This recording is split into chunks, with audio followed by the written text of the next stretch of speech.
मुझे अब डर नहीं लगता। मुझे अब डर नहीं लगता।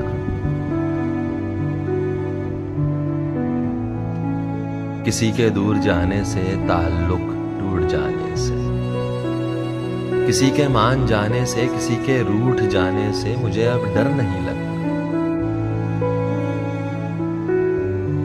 किसी को आजमाने से, किसी के आजमाने से, किसी को याद रखने से, किसी को भूल जाने से मुझे अब डर नहीं लगता।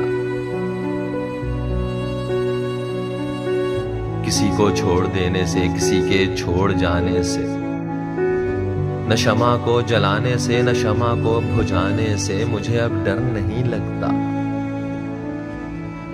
मुझे अब डर नहीं लगता।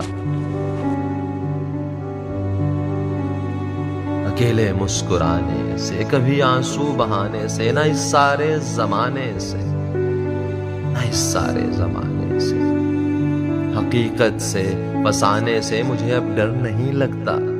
मुझे अब डर नहीं लगता। किसी की नारसाई से, किसी की पारसाई से, किसी की बेवफाई से, किसी दुख इंतहाई से मुझे अब डर नहीं लगता। न तो इस पार रहने से, न तो उस पार रहने से, न अपनी जिंदगानी से, न एक दिन मौत आने से मुझे अब डर नहीं लगता। मुझे अब डर नहीं लगता।